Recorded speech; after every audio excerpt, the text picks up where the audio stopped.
what to do if your fly-in is canceled, and kind of how to hold a virtual one. It's a very unprecedented time that we're in right now. We're going to kind of talk about this together. And so before we begin, I just want to kind of level set and then introduce Stephanie. The main purpose of today's webinar is the operational rhythm of every organization's off right now, right? We just have to accept this. It's not necessarily going to be the same for the foreseeable future. It's not going to be normal for the foreseeable future. And so if you've done fly-ins or had fly-ins planned, you're going to want to pivot something that you've been planning for a year. And I understand, and we understand that that's hard. And so we're trying to help in any way that we can to our clients, to folks in the advocacy community, to understand how to deal with this crisis that we're in. So on the webinar, I'll start, and then we'll go right into it with Stephanie as well. I work with our advocacy clients here at FiscalNote for our various products, and Stephanie works with the Arthritis Foundation's Advocacy and Access team. Stephanie, welcome to today's webinar. I'm really grateful to have you here to share kind of some best practices that you all have been working through, and take questions from the audience as well to help. Do you have anything else to share about kind of your background and what you've kind of done with the Arthritis Foundation? Yeah, so I guess specifically for this kind of unprecedented, interesting time that we are finding ourselves in now, we were set to host an advocacy leadership retreat in DC just a week ago that had to be turned into a virtual one within 72 hours. So we, as a team, worked together to turn this big in-person retreat into a virtual platform, and we're kind of running with that. So I'm excited to talk about this a little bit more with you guys today. Awesome. And thanks everyone so much. I know this was very short notice, but we just wanted to kind of do our part and put together some best practice resources for you to be able to use. And so a little bit about your background, the folks here on the webinar, right? Associated with a nonprofit association, a corporation, or an agency, you represent issues that impact your advocates on a local, regional, state, and or federal level. And you're really here today to learn more about how to handle the quick changing world during this public health crisis. So before we get started, I'd just love to kind of ask a little bit more questions with you, Stephanie. Specifically, how is your staff handling it right now? Kind of everything that's happening. How are you all coordinating together? Are you communicating with advocates? Can you talk a little bit about that, and then we'll go kind of into the some of the meat of the webinar as well. Yeah, definitely. So especially with the arthritis community, there's a lot of concern, being that the community is largely immunocompromised and immunosuppressed. So a lot of what we're trying to do as an organization and the advocacy team specifically is to kind of reinsure our advocates, our constituents and patients that the show is going on as best as it can during this time, and trying to come up with some new and innovative ways for advocates to take action and engage while they may be likely sitting at home a little bit bored or anything like that. So we're trying to be as innovative and creative as possible and keep people engaged so that when we are able to get back to the new normal and all of that, that we can keep on from there. Absolutely. And I'm sure everyone on the audience is feeling the same. It's hectic right now, and trying to figure out what type of messages to send to who and so forth is definitely a stressful time right now in terms of everything that's happening so rapidly. And that's kind of, when we talk about the current state of affairs of some things that I was able to research before the webinar, we'll go into that in a moment, but I want to kind of walk through the agenda, and there'll be questions for you to put in the question box during each of these kind of parts of this agenda. So the first one is really, what's the current state of affairs, what's happening as of even this morning. I pulled some statistics there. An overview of really the two approaches to approaching a virtual fly-in. We'll talk through digital meeting with lawmakers, what that would look like, what's happening. I know, Stephanie, we talked a little bit about that as well earlier this morning, where district offices or office staff are still doing constituent calls and meetings virtually via Zoom or something like this, or go to webinar or Google Hangouts. And then the next one, which is really the deep dive of what you all did with regards to the virtual advocacy day, where you were able to kind of get everyone together on the same page to take action at the same time through different means of of communicating, whether it's social, email, phone, and so forth. Is there anything else you'd like to add that you think would be really relevant here, Stephanie, or is this pretty much kind of what is a pretty full agenda here today? Yeah, I think that covers it. I'm excited to dive in. Cool. And again, if anyone has any questions or things that you all want to see, please feel free to put it in the question box as well. So really the current state of affairs is as of this morning, there's 236 bills that have been introduced related to the coronavirus pandemic. Officials are, as I mentioned, are taking meetings on Zoom or Google Hangouts. Lawmakers are hosting Tele-Town halls, whether with the general public or with just very specific communities. And organizations are being forced into action to get funding, and understand kind of what is in these bills and how, can you respond to make sure that your community is taken care of. And so here's a kind of a status breakdown of bills, in terms of an unprecedented pace in terms of them moving through to policy.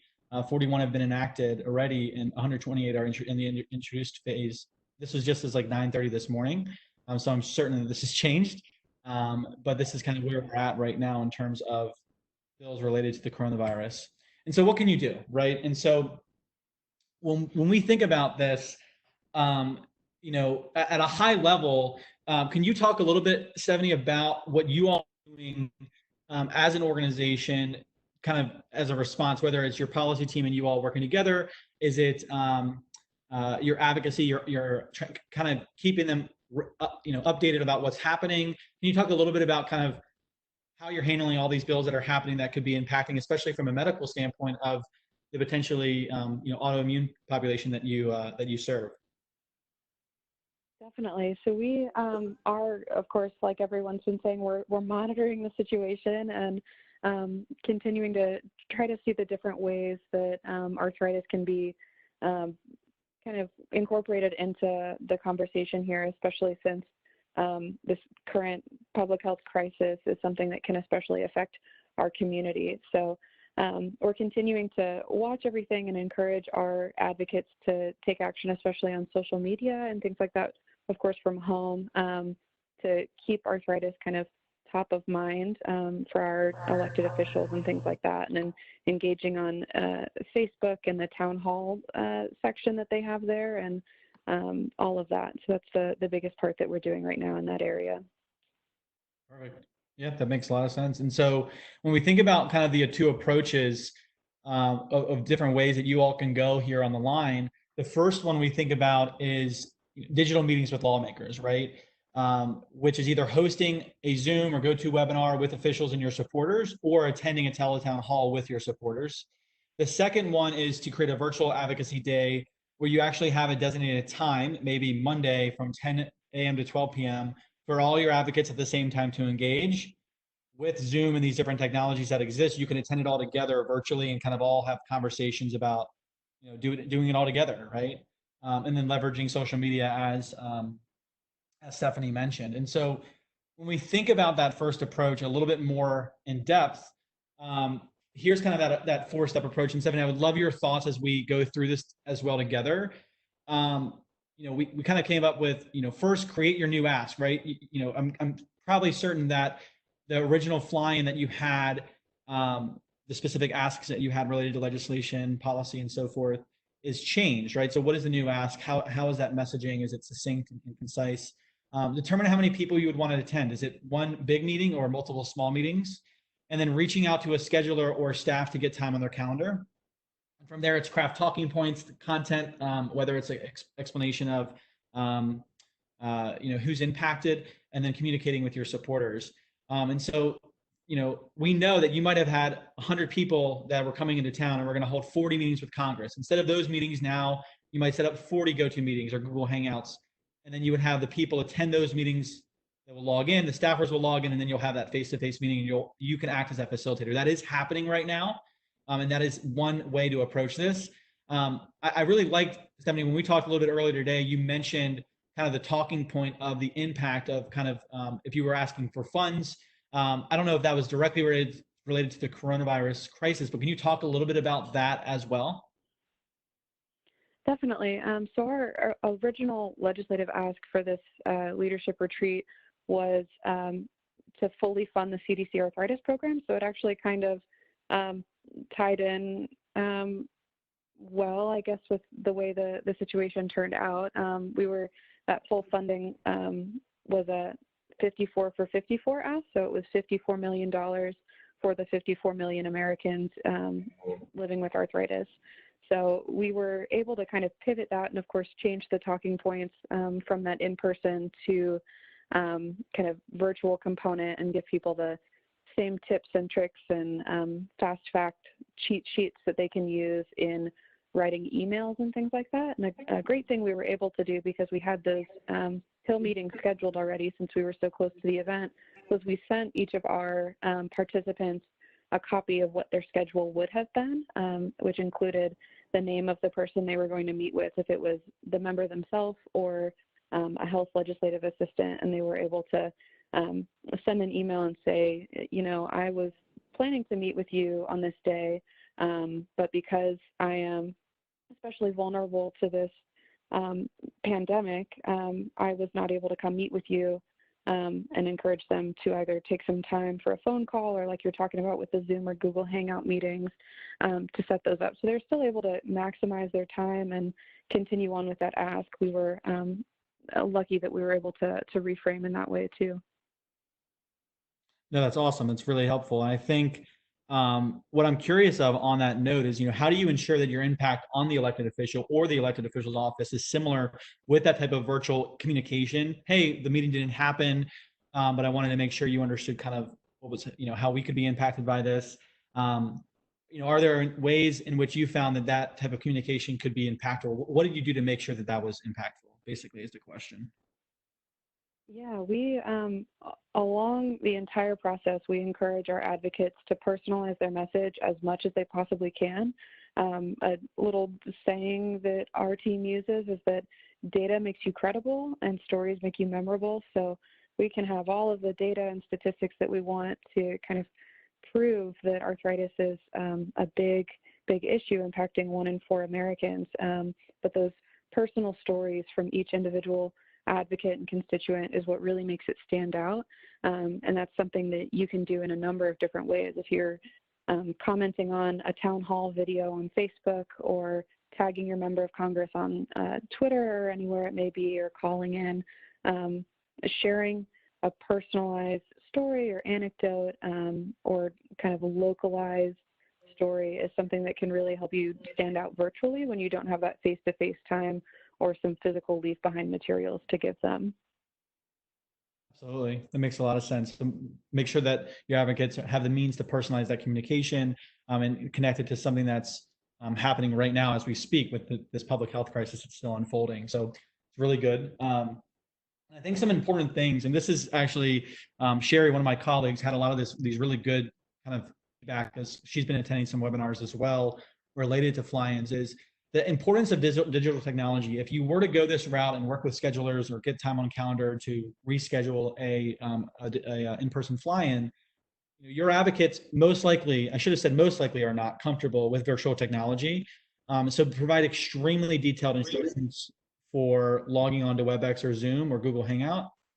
I would recommend doing a dry run as well, or show up early with your advocates to work out the kinks before the meeting or meetings that you have with officials or their staffs, because there's going to be some, they're going to be worried. They're going to be scared they might mess up or say something wrong. And so doing that preparation is super important. Is there anything else you could say to that about digital technology? Any type of challenges that you might have, that you ran into, or that if you were to speak with staffs remotely, some things that you would want to consider as well, Stephanie? Yeah, speaking to the kind of doing a dry run or showing advocates how to work out the technology kinks and things like that, I really like to do a screen recording, kind of a demo of what it will actually look like, because it might be kind of difficult to follow screenshots or a just kind of bulleted list of click on this and then that. So kind of seeing it walked through live is really helpful. If you can't do an actual live dry run, having that sort of screen sharing capability in a recorded video is really helpful too, we've found. That's really good feedback and a good idea. And I think one of the things, if you have the ability to internally have someone at your company or association or nonprofit own that technology issues, they'll always inevitably come up. I mean, even as we speak, there was somebody, I'm getting a few emails saying people can't get in to the webinar. And that's going to happen. It's unfortunate depending upon the browser settings and things like that. But having someone internally own that, because you don't want to waste that time with an official. You want to be very polished when you go into that. And then we would recommend, what probably is going to be more effective in this time, is to have multiple small group meetings with different groups of advocates and officials if you can, in order to make sure that you can kind of have the most impact at a larger scale. And one other thing I actually heard from another organization that said, make sure to curate who speaks, right, and be vigilant from afar in terms of vigilant, excuse me, from afar, so that you're really on message, right? You know the talking points of what you're trying to say, because they're dealing with a lot right now, probably more than they've dealt with in a long time in terms of different types of communication channels and how they're reacting and acting. So be very concise if you can, and having different groups curated in terms of the message. Is there anything else that comes top of mind for you here, Stephanie, as well, from what we discussed earlier? Yeah, and so I mean, especially with your folks today that are not able to get into the webinar or something like that, I know that you're planning to send out a recording and all of that. So if there's a way to, I'm not certain that you can record a call with a member of Congress or something like that, but if you are able to do that, or share some detailed call notes or anything like that, so that that advocate or volunteer or constituent can follow up directly and say, I wasn't able to join, but I still want to share my story or share this important thing with you, still giving them the opportunity to contribute, even if they weren't able to do so live, is a really great thing as well. That's a really good point. I think, yeah, summarizing what happened in the status, getting kind of people status updates as things progress, I think is a really good way to keep stakeholders involved as well. And so I'm going to take a moment. I'm going to and take any questions that you all have. I'm going to open up the chat here. So I see a good question from Tracy. She says, with state legislative offices closing, how are you keeping your advocates engaged kind of during this time? What are you all doing from the Arthritis Foundation? Right now, specifically, we're working a lot on volunteer leadership kind of capacity building. So we're developing a lot of different resources to help educate and teach volunteers things that they can work on in the future. So we have a number of different like support groups and online features that we can use to teach about how to coordinate August recess meetings, or how to coordinate a group of people to come together and do that Google Hangout meeting or something like that. So a lot of empowering people to use their extra free time they might have while they're at home now is a great way to kind of level up your volunteers, if you will. For sure. And I think a couple more questions that are really good. One is, with virtual advocacy days happening now in the next 2 months, is it really worth it to have it right now, right? In terms of planning advocacy actions, right? With elected officials focused on coronavirus, will they be too distracted to listen to any other advocacy issues? What do you feel like is the best strategy right now for any advocacy organizations? What would you think, Stephanie, when you hear that question? Yeah, it's definitely a tough call either way. I'd say it's definitely depending on kind of your resources and your subject matter, really. I would say go with whatever your gut feeling is, but I don't think that there's any problem with postponing, if anything, but having some sort of an opportunity for your constituents to still engage on the day that you planned, whether it's on social media or a phone banking sort of situation or anything like that. Whether you go forward with a virtual fly-in or decide to do something virtual, it's good to keep people engaged and keep them feeling like there's something that they can do right now today still. Absolutely. And 2 more questions, and then we'll move forward. I see a bunch coming in. One says, are you getting a lot of concern from your, the folks who have arthritis? Are they emailing you all about what's happening in status, and how are you handling that? Kind of like member. Yeah. So would you think like volunteers about what we're doing as an organization, or about having arthritis, just to clarify? I believe that's the latter. is more, the folks who have arthritis who may have like participated in a campaign, but not necessarily volunteering. Are they emailing you about like, hey, what's happening with our organization in terms of, things that could be impactful to us? Is that something that you're hearing at all? Yeah, we've heard just a little bit. I think most of all, people are very focused on keeping healthy and safe and all of that, and they know that it's kind of a little bit of a slower period at the moment. But those that we are hearing generally come through our 24/7 helpline. We're able to let them know that we are all still working, though we're not sitting in an office together, unfortunately.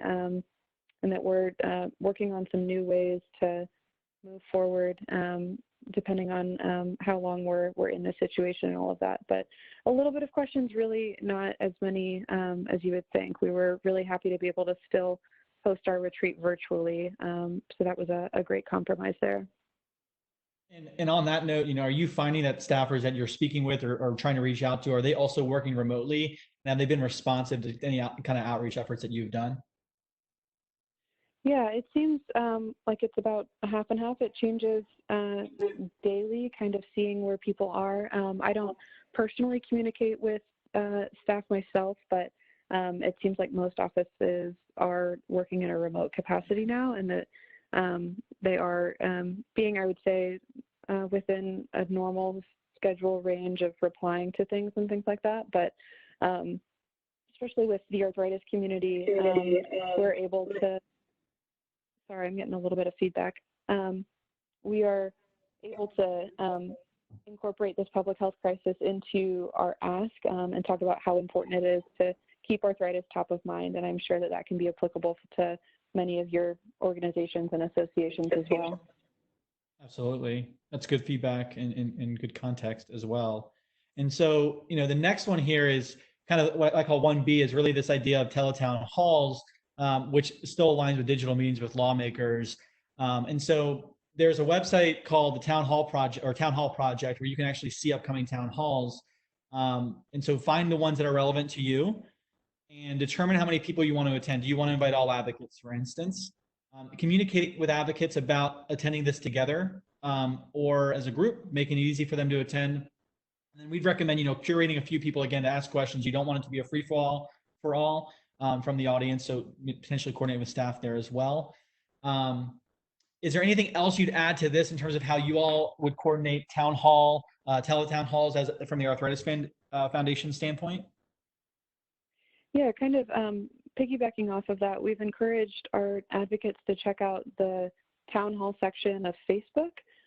You can find it in settings, I believe, and you can go in there and add a constituent badge to your profile so that if you log into one of your legislators' town hall Facebook events or write a post on their site or anything like that, it'll have a little badge next to your name that shows that you're a constituent. And so that's also a great way to get a notification if your governor or someone like that is going live last minute or something. You can just tune in on your phone, and we encourage people to ask questions related specifically to arthritis to be able to keep that top of mind. And sometimes, even if the question isn't answered live, they might get an email or a message back from a member of their staff to kind of address that. So it's a really cool thing that Facebook has there.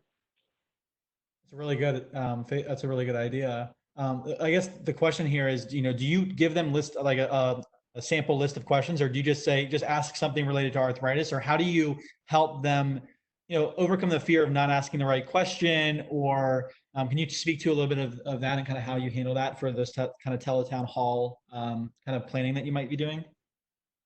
Yeah, so we encourage our advocates to attend town halls year-round whenever they happen. So a lot of our volunteers will write us an email and say that a town hall is being hosted on any number of different topics. How can I incorporate arthritis into this? But again, specifically with these updates on coronavirus and all of this, we have kind of templated questions that we've been sending out as the questions come in, encouraging folks to ask about what different legislation is looking like, how it will affect people with those underlying or autoimmune diseases and things like that. So we do have those. It really depends on the person when they write into us and ask the question, but those resources are available to them whenever they come in. Awesome. Really good. Appreciate that. And I see a couple more questions come in. We'll take, in just a moment, we'll have a little bit more time as well, but please continue to ask them in the question box. So when we think about, 1B, which is the Tele-Town Hall, it's changing rapidly, right? Officials are hosting new town halls on a daily basis. What I've also seen when I was doing some research is there's some that are specific to medical staff. I think there was one called Centera Hospital System. They had one with the governor or the health department in that state, discussing about what they needed, right? So they're kind of doing these Tele-Town halls with specific communities versus maybe the general public. And some of that information is also available if you were to go to those Tele-Town Hall, the Town Hall Project website. You can kind of see the details there. And then overall best practices, right? Communicate with relevant supporters, tighten your message on how you're going to approach it together, and then create questions. And if you trust enough, you don't have to necessarily create questions, but maybe give guidelines on the best ways to approach it at a high level. And so this is an example. You can kind of see, I just took this screenshot before the webinar. These are all these Tele-Town halls that are happening in the next few days. There's all the ones that have the telephone, and you can even see it by district as well. So you can do some research to find out, what's relevant there. Most of these, from my understanding, if not all, are related to the coronavirus crisis. So I do encourage you to check out that website to see upcoming town halls. And I'm going to take a moment for more questions with regards to Tele-Town Hall questions, if you all have them as kind of that second part of the approach of how to do a virtual fly-in. So feel free to put questions in the question box, and I'll take them right now as well. Ooh, okay. Someone asked if you found sensitivities among your membership about Town Hall Project. So appreciate that, Alden. I actually did not know that. I was just Googling around looking for location. So good to know. Did not necessarily mean to highlight something that was particularly partisan, but I will look for additional resources. I know we had a limited time crunch here, but I do apologize for that. Someone asked, what was the time frame when you moved from an in-person to virtual? Has the frequent changing news been a factor? Do you think you would have had the same success today if that were to happen? Yeah, so we had planned to have our in-person fly-in leadership retreat on a Sunday through Tuesday, and we found out on Thursday late afternoon or late morning that we were going to be switching it to virtual. So it was about a 72-hour turnaround. So I just kind of as a shout out, I'm very, very proud of the Arthritis Foundation advocacy team for putting that all together and making it a really, really great thing. That's amazing. And I think one of the questions Allison asked is, have you found congressional offices being pretty open to speaking, on Google Hangouts, on Zoom, or have you gotten pushback from that as a medium? Yeah, I haven't actually. I thought that the Zoom and Google Hangout portion was really interesting. We've been encouraging traditional phone making with our voter voice tools and things like that on the website thus far, but I'm excited to look into Zoom and Google Hangout a little bit more to see exactly how that would work. But Brandon, you might know better about those. What I'm going to do, if it's okay, because I actually have Sherry on here. Sherry's been attending a bunch of webinars, and she's in the advocacy world for a number of years. Sherry, can you speak a little bit about kind of what you've heard from some organizations on that? I'm going to unmute you for just a second. Sherry, you're unmuted. Can you speak a little bit about what you've seen with regards to Zoom and Google Hangouts? Because I think this is a really important point for the audience here. I think on the, I would use, the platform, the technology really, I don't think matters as much. There's, hurdles on each one. But what I'm hearing is that offices are very open to this and are conducting meetings that way, both internally with their staff as well as with their constituents. So it's just as easy as when you send that meeting invite to include that link to, in our office, we use Zoom and Google Hangouts. You're on a WebEx today, so we use that too. I don't think that platform is the important thing, but it's just using whatever that office is most comfortable with. And I think for the people on the phone and on this webinar, you're probably running grassroots initiatives. So I would just say what you feel most comfortable with, or learning what those legislative offices feel more comfortable with, because you want both sides to have a good experience using the technology. Yeah, that's a really good. And the other thing, even though we use these kind of tools every day, here at our office, we learned new stuff this week we were all on a Zoom, and, like the way where you can just choose, there's little new features and stuff that they add all the time. So I think that making it easy for people to share their faces is important. We heard, I don't know if you were on it earlier today, General Stan McChrystal was on a call with our staff, and he was saying the very same thing. Like, you've got to put that face out there. It's going to be a lot more impactful if people can see the person. So I would encourage you to use something that can accommodate the face shots as well. And Sherry, I have one more question for you, because I know this is more relevant, because arthritis is on an individual person perspective. But if you have a business, Howard just asked, do these Tele-Town halls, do they block you out if your business is in a district, but you reside in, let's say, a neighboring one? Would you still be able to attend? Do you know the answer to that, Sherry? No, you would. Done outside of like an email system, where it has to go through their filters and their constituent management systems. This is, a meeting invitation. So it would go on that scheduler's calendar, or they would save it to the elected officials' calendar. And it would just be a click like we all experienced today. If they accepted that WebEx invitation, everybody just clicks on it at the appointed time, and we all are sharing voice right now, but we could just as easily put a video component to that as well. Absolutely. Thank you so much, Sherry. So this question's to you, Stephanie, as well, and then we're going to move forward. Keep asking these questions, though. This is what this time is for. Is there concern with sounding tone deaf during the coronavirus crisis by encouraging advocates to ask non-coronavirus questions about specific issues at coronavirus-focused Tele-Town hall events? And what do you think is the best way to approach it? And would love your thoughts on that. Yeah, definitely. We always like to encourage our advocates to keep up with current events, of course, and I know that I would say most people are currently. So the questions that we're encouraging folks to ask now, I would say, do still relate to current events and everything going on. So we're not encouraging anyone to ask something out of left field, because we know that's not going to be quite as meaningful at the moment.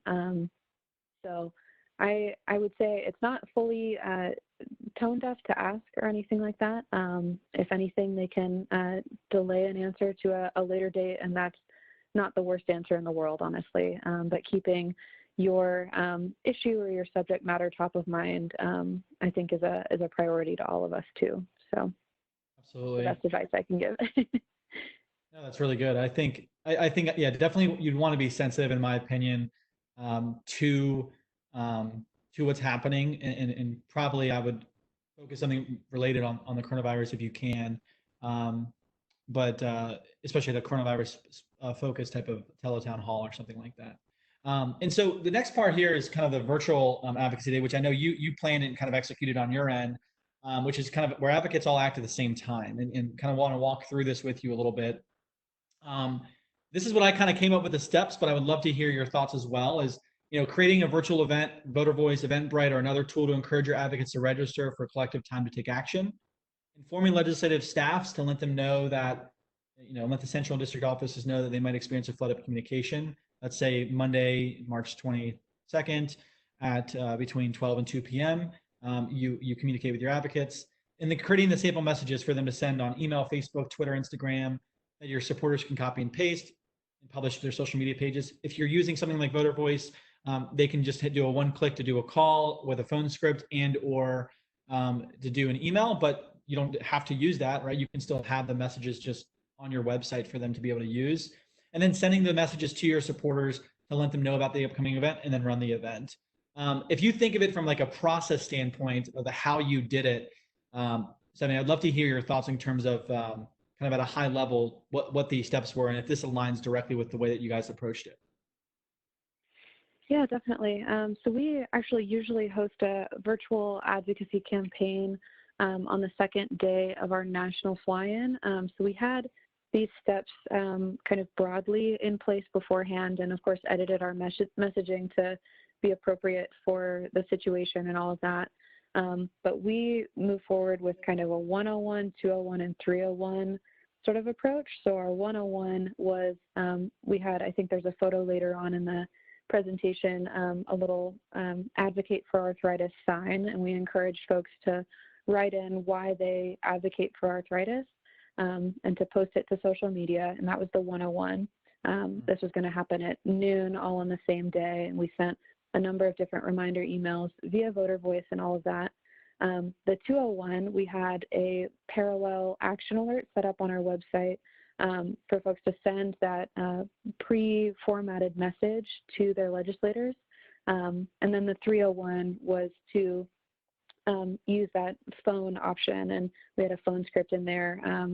We encouraged people to personalize it again as much as possible and call their offices and either ask for a meeting or try to get their ask across right then. So those are kind of three-pronged approach to this day to get people as engaged as possible. I like that, because what you're doing there is you're kind of proactively preventing the scared factor of what happens with advocates sometimes, where if you ask them too much to do up front, sometimes they don't want to do it, they get paralyzed. And so allowing them to, take a picture or do a quick email versus calling somebody is a lot different. So it's interesting that you kind of had those three options for them to choose to encourage whatever they're comfortable with in terms of taking action. That's really smart. Cool. So let's, this is kind of what that looks like. And so can you talk a little bit about the materials you put together? We'll walk through those as well. But how you did this with the, what your kind of plan of action was. So when did you communicate with them? What were the specific type of engagement? In this case, giving us a little bit more context, I think would be really helpful for the folks here on the line. Yeah, definitely. So we kind of, as a very first step, we had our great marketing team put together our sign or our poster, whatever you want to call it, for folks to share why they advocate for arthritis. We have our hashtag advocate for arthritis that we use pretty widely. And we put together, you're seeing a screenshot here of a sort of campaign or assignment guide that we put together. We do this often for kind of taking your advocacy to the next level. So we'll have a base level action alert on our website and then encourage our ambassadors or those that want to take, again, their advocacy to the next level to use these step-by-step guides to learn a little bit more about the background of what we're doing and why we're doing it, a little bit more about the ask, and then step-by-step how they can amplify, their impact and things like that. So as you can see here, step one was to print out your sign, or many people had it on their iPad or something like that, and typed into it why they advocate for arthritis. You take your picture ahead of time, set an alarm. In this case, it was March 10th, and get your posts all ready, figure out who exactly you're going to tag, how many posts you're going to do, and things like that, and then to send it live. So we sent a number of different reminder emails. One, of course, announcing it several weeks in advance, giving people time to think about what they wanted to say on their sign, encouraging their family and friends to join in. A lot of times people will get their whole office to join in, and they'll post a photo together showing support and things like that. And then further along in the guide, we had some, again, opportunities to take it to the next level. So that was completing the secondary action alert or the complementary action alert, tagging your members of Congress or your legislators in your post, and then following up with them via email a couple of days later or something like that to let them know that this thing happened. And we always send a follow-up email to our advocates about a week or two after to let them know what the impact of their social media engagement was. So we'll dive into the social media impressions of that hashtag and see how many messages were sent and all of that. And we like to share the engagement map from our advocacy campaign, advocacy report and voter voice, and encourage people to keep taking action so that they can turn that map blue, dark blue, and fill in their districts and things like that. So that's really smart. An overview. Leveraging like social proof in order to kind of get people to take action. Really helpful. Yeah. I think, this is what that sign looked like. People would, whoops. This is what that sign would look like in terms of people would print this out. And what I want to do is actually take a moment and walk through some of these materials for those on the phone, and then we'll make sure we have some more questions in just a moment. But Stephanie's said that she would allow this to be shared, which is great. So folks here on the webinar, you can take a look at this as well. But this was shared with advocates, correct? This is what you sent to them as like in an email attachment? Yes, right. Yeah. And I think what's really interesting is you can see there's example tweets for them to copy and paste, links to the action centers, kind of tells the why, and then it has the actual thing for them to do. And then here are some sample ways of how they can communicate, some maybe talking points about the impact of it. And then here are some sample pictures as well. With that sign. So this is kind of the communication strategy, if you will. And I just thought this was so well done. And that's why, just candidly, Stephanie, I really appreciate on such short notice you coming on to this, because this is something so many of our clients are asking us about. And the fact that you all already done something like this successfully, I think is such a phenomenal idea. And I'm just grateful that you've been willing to share it with the audience here. Yeah, thank you. I appreciate that. But it's a team effort all the way around. We work very collaboratively, so I'm excited we get to share it. Absolutely. And I think, a couple of questions, I see a couple of them coming in. So good that I had a section for it. But, one of them is, it's easy to stay, for advocates to stay engaged in person and on site, but what are the most effective ways to keep them engaged virtually, kind of, during a day of advocacy like this? What are the best ways for you to do that? Definitely. So that goes back to a lot of our kind of volunteer leadership capacity building. We like to, sorry, I have some noise coming back. We'd like to empower them to continue learning and growing and sharing with each other as advocates, and continue to try to be consistently engaged with their members of Congress, even if it may feel that they are rightfully very possibly distracted at the moment, that it is not falling on absolute deaf ears or anything like that. But continuing to have something new for people to do while they are likely sitting at home and all of that is very important. So coming up with new content or ways to engage or things to learn about, ways to dive in a little bit deeper, I think is a really great way to go. Absolutely. And a couple more questions. That's a really good point, by the way, is I think right now it's definitely a time where they would probably be engaged because it's very impactful to them as well. So if you have an audience like that where they can be, I think everyone's really impacted. But in your instance, you already had something from the CDC funding with autoimmune, and that's the biggest risk right now for the coronavirus. And so that's something that is an important good context as well. And so what are the biggest challenges that you've seen with conducting it? How different or similar are they to challenges that might come along with a fly-in or hill day where, meetings get canceled at the last minute, people no-show, people are late to a meeting with an official, is there, what are your thoughts about kind of overcoming some of those potential challenges that might occur? Definitely. So it's definitely a complete 180 hosting things virtually. We opted to do a one-way webcast since we had enough attendees. I'm sorry, there's some construction happening outside if you can hear it. It's okay.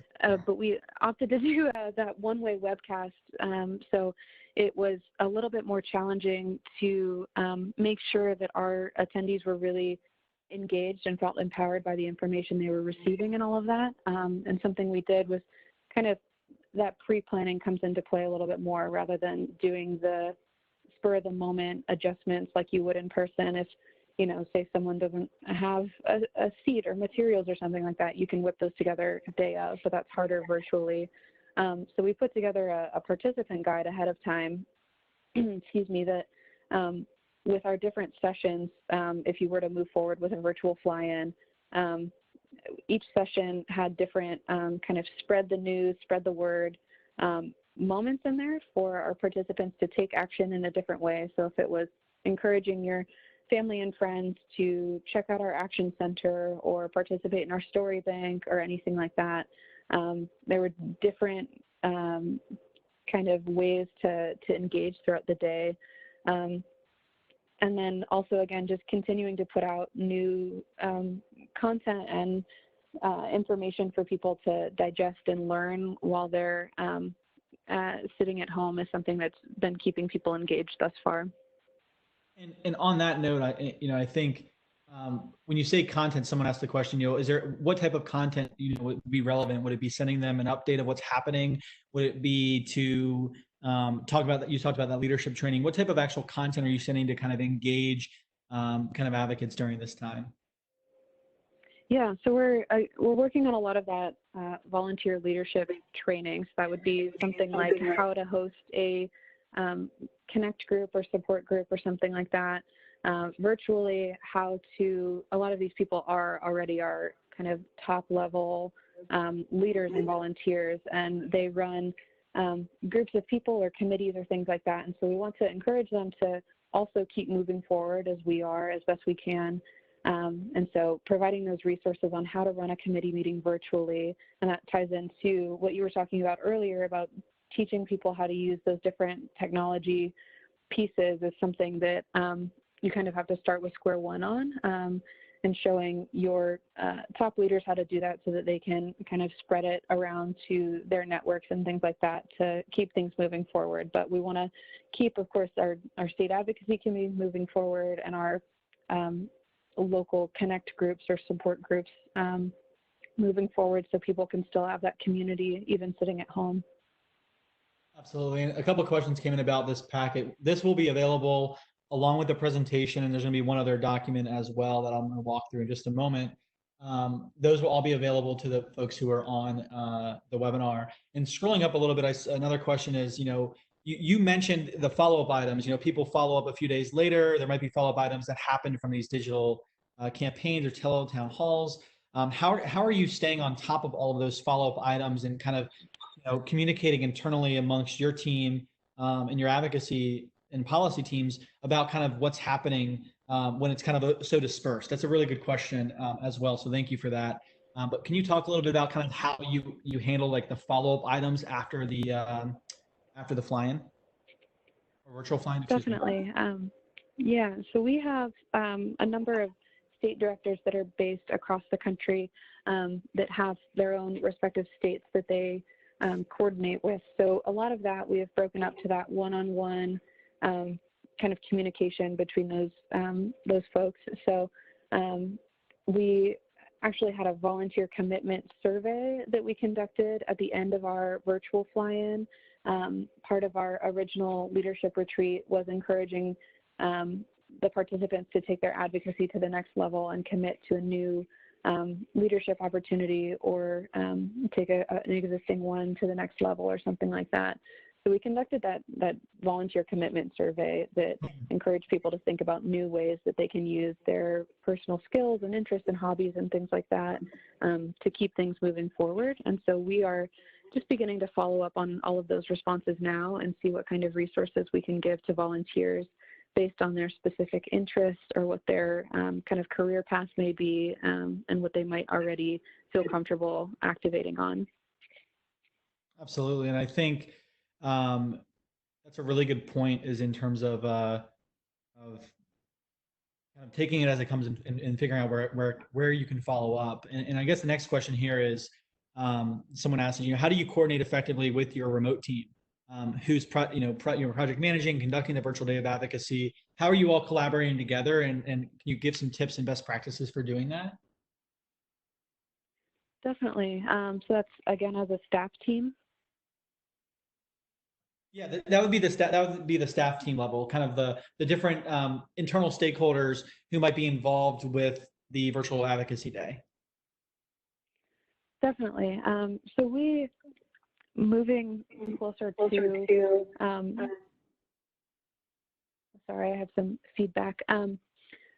When we're in our planning process for all of this, there we know that our team also, just like our volunteers, have specific strengths and interests and history working on specific portions of any given project. So we like to split it up that way and break into sort of theme teams almost. So if it's coordinating the marketing and communications portion of it, of course, we work with our internal marketing communications department. We have a number of different great resources that come from a variety of teams across the foundation.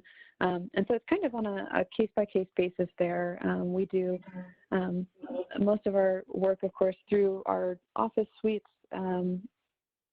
the programs online and things like that, and Skype for Business. So we stay in very close touch and keep our workflow and all of those kind of programs. But it's really just kind of leveraging the different strengths that we all have as individuals too.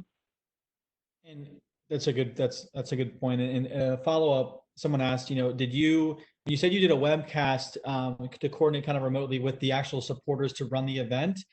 Did everybody kind of take action at the same time that was on that webcast together? Or was that the idea behind that?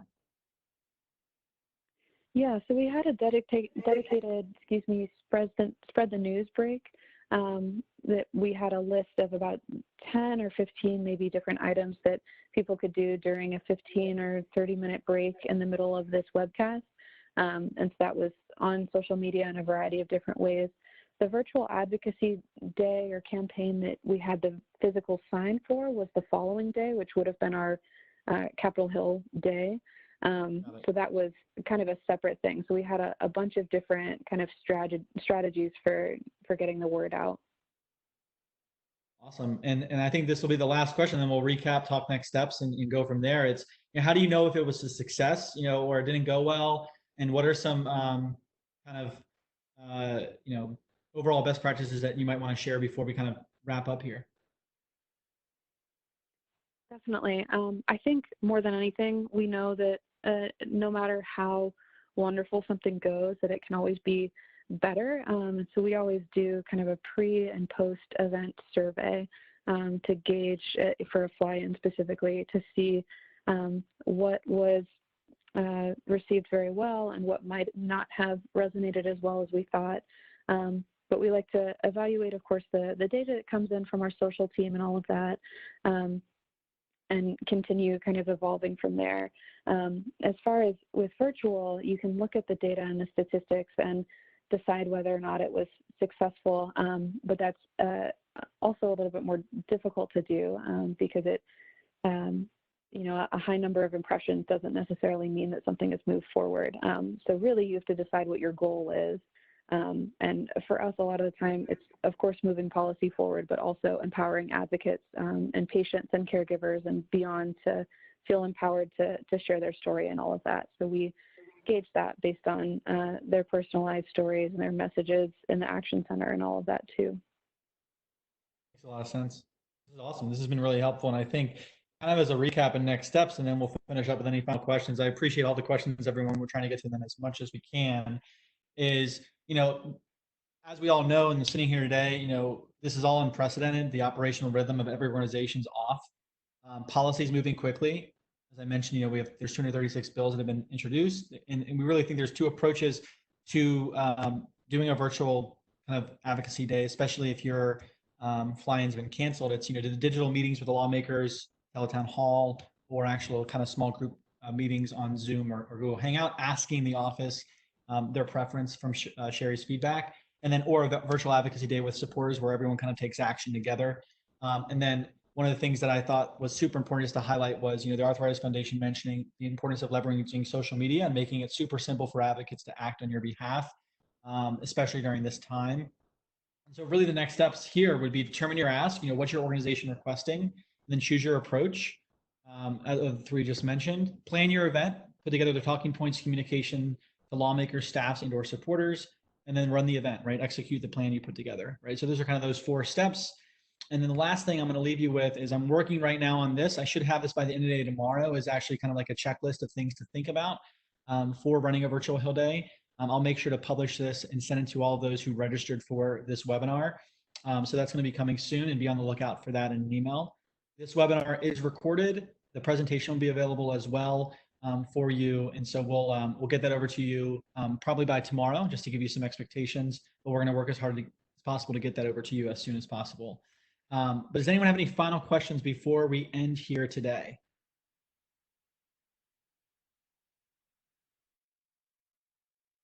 And Jessica said, Stephanie, congrats on your successful campaign. Thank you so much for sharing. And thanks you all for coming today on such short notice.